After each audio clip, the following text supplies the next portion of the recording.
देखो, इस टॉपिक में हम सीखेंगे कि Coulomb's law in vector form. तो कूलॉम्स लॉ, जैसे मैंने आपको ग्रेविटेशनल फोर्स वेक्टर फॉर्म में बताया था, वैसे ही कूलॉम्स लॉ का भी।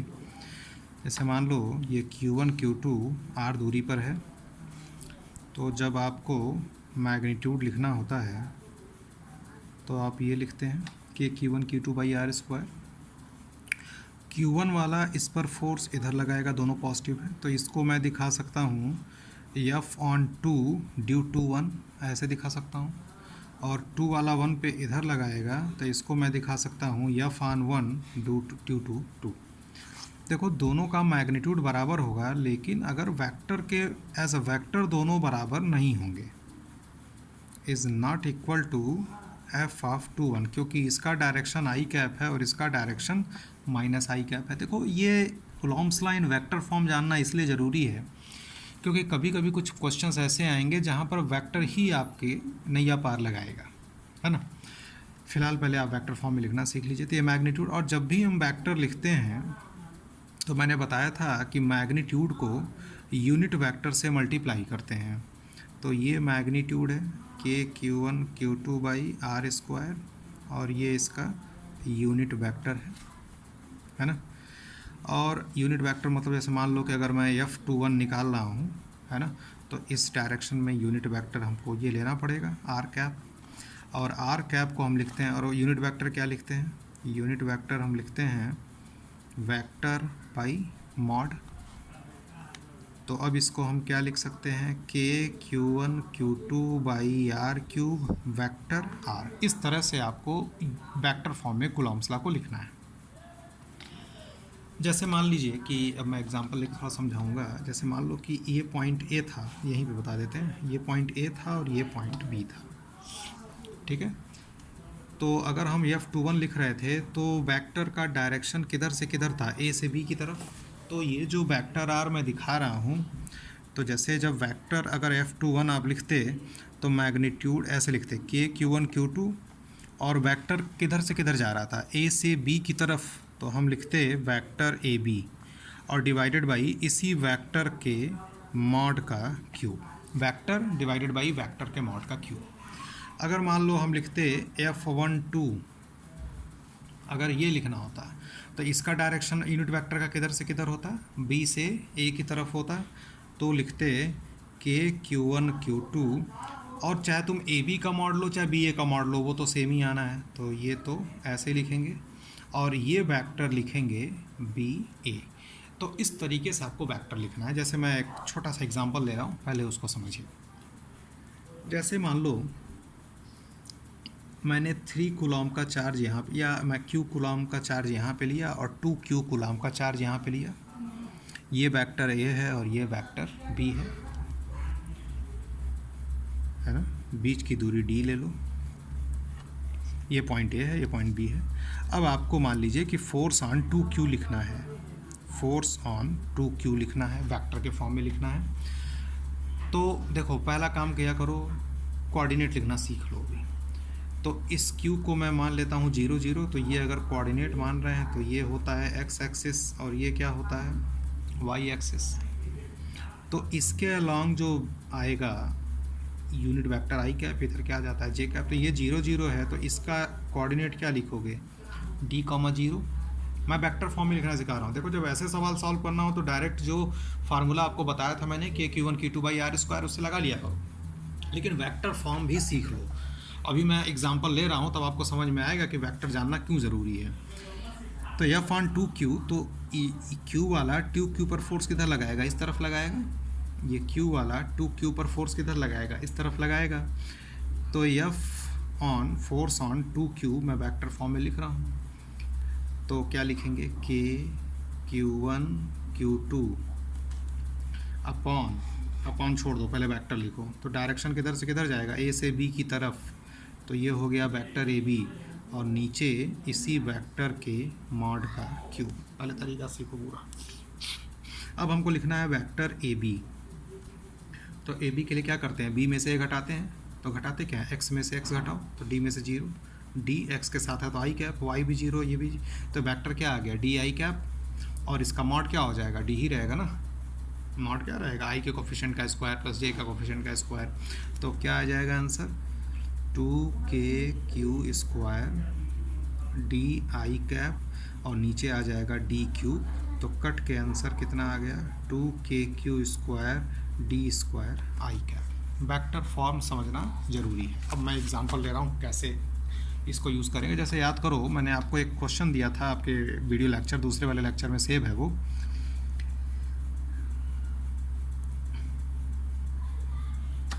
जैसे यहाँ पर मैंने चार्ज 2q दिया था, यहाँ पे 2q दिया था, यहाँ पे 4q और यहाँ पर q, ध्यान समझिएगा। तो और ये दूरी मैंने ले लिया d और मैंने बोला कि इस पर फोर्स बताओ। तो इस पर फोर्स बताना था, तो हमने इसको अगर हम अपने जनरल तरीका जो आप जानते हैं उसे सॉल्व करेंगे तो हो जाएगा। जैसे इसके नाते फोर्स इधर जाएगा, इसके नाते फोर्स इधर जाएगा, तो ये कितना होगा F1 k q1 q2 2k q1 q2 upon D square, ये क्या जाएगा F2 2k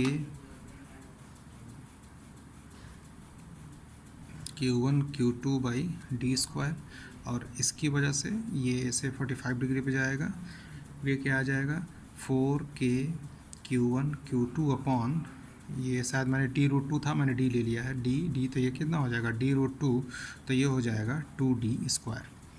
तो आपने देखा कि एक फोर्स इधर आया F1, एक फोर्स F2 और एक फोर्स F3। अब यहाँ पर क्या है कि F1 और F2 देखिए दोनों का मैग्नीट्यूड सेम है, तो रिजल्टेंट इधर चला गया था,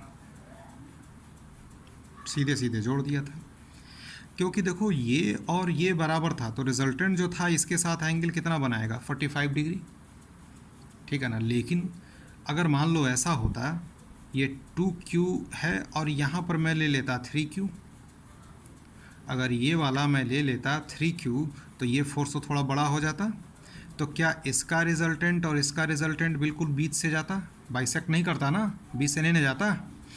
तो ये अब देखो ये जो ये वाला फोर्स है और ये वाला फोर्स है, F1 और F2 ज़्यादा है, तो इन दोनों का रिजल्टेंट अब बाइसेक्ट नहीं करेगा, बल्कि दोनों का रिजल्टेंट उस तरफ जाएगा जिसका मैग्नीट्यूड ज़्यादा है। तो इन दोनों का रिजल्टेंट F1 का और F2 का रिजल्टेंट यहाँ से जाएगा, ये मान लो F4 आ जाता और F3 इधर जाता, तो फिर F3 और F4 का रिजल्टेंट निकालना पड़ता, तो बीच का एंगल चाहिए होता। अब ये बीच का एंगल निकालने में आफत आ जाती, तब ना आप सॉल्व करेंगे √a square plus b square plus 2ab cos theta, तब ना रिजल्टेंट निकालोगे। लेकिन ये कैसे पॉसिबल है, ये एंगल निकालने में हालत ख़राब हो जाएगी। तो जब ऐसे क्वेश्चंस आते हैं तो वेक्टर से यूज़ करिए। अब कैसे वेक्टर से लगाएंगे, मैं यही सवाल सॉल्व करके दिखा रहा हूँ। इसी तरह का सवाल एक ले रहा हूँ, ध्यान से समझिए। मान लो यहाँ पे 2 कूलम्ब है, यहाँ पर 3 कूलम्ब है और यहाँ पर 4 कूलम्ब है और यहाँ पर 1 कूलम्ब है। ये दूरी आप ले लीजिए √2 मीटर और ये दूरी भी √2 मीटर स्क्वायर है, और तो ये दूरी कितनी हो जाएगी 2 हो जाएगी, और 1 कूलम्ब पे फोर्स निकालना है।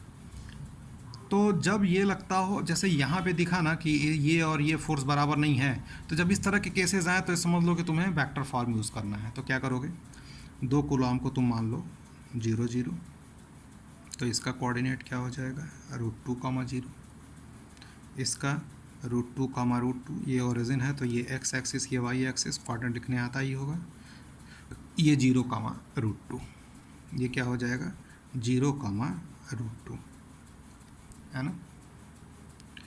अब इसके बाद क्या हुआ, जैसे तुमको इस पे फोर्स निकालना है, तो इस पर फोर्स कौन कौन लगाएगा, एक तो ये लगाएगा 1 कूलम्ब पे फोर्स, 4 कूलम्ब वाला लगाएगा, 3 कूलम्ब वाला, ये तो मैं अलग बना रहा हूँ, 3 कूलम्ब वाले का फोर्स ये है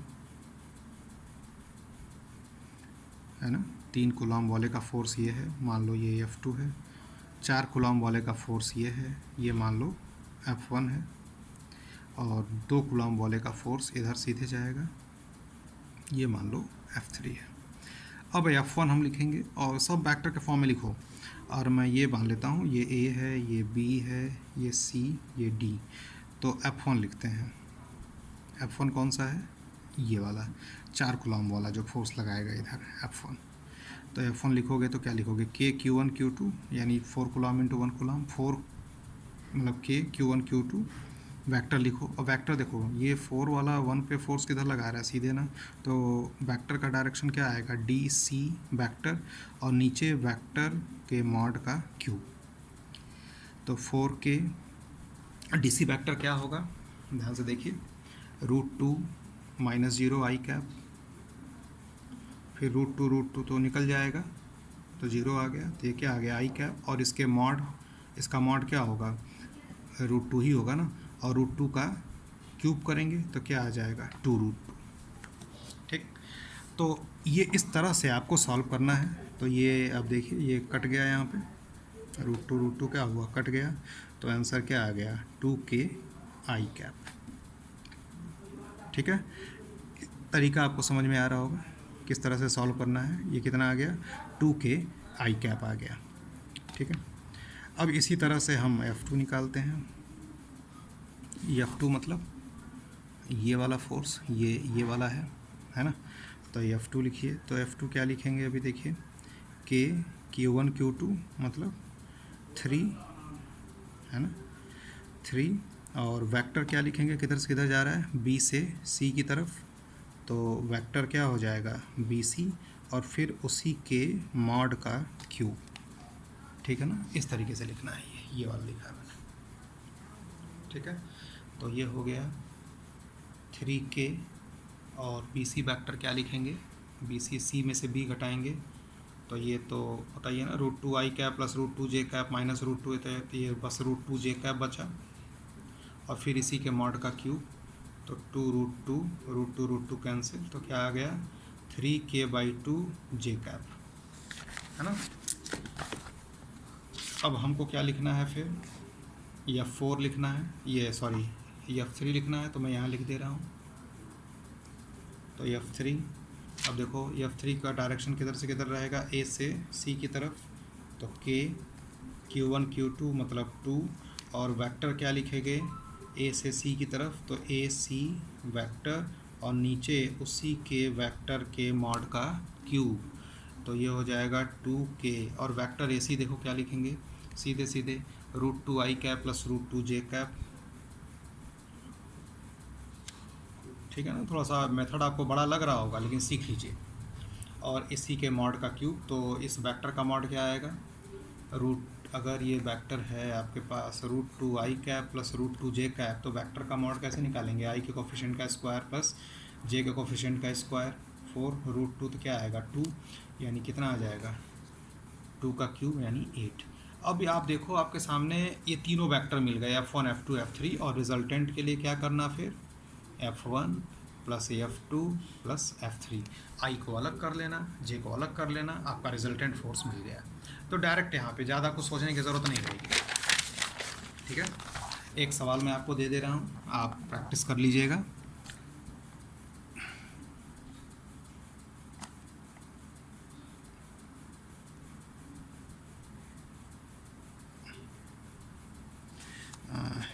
ये आप करिएगा।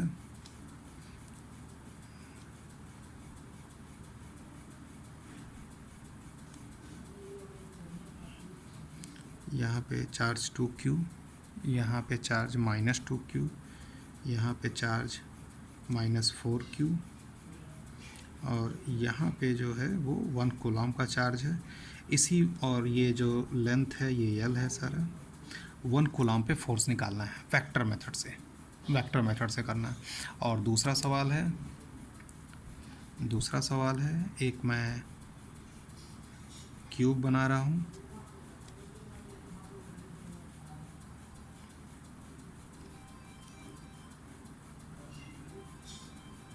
ठीक, क्यूब बना रहा हूँ, ये आप ओरिजिन मान लीजिएगा 0 0 0, और सभी कॉर्नर पर मैंने क्यू चार्ज रखा है, सभी कॉर्नर पे नहीं, बहुत बड़ा बन जाएगा सवाल। एक चार्ज यहाँ क्यू रख दिया, एक चार्ज मैंने यहाँ क्यू रख दिया, और एक चार्ज यहाँ पे, और यहाँ पे 1 कूलम का चार्ज रखा। इसी 1 कूलम पे फोर्स बताना है। ठीक, ये एक्सिस आप एक्स ले लीजिएगा, ये वाई ले लीजिएगा, और ये जेड ले लीजिएगा, 1 कूलम पे फोर्स निकालिएगा।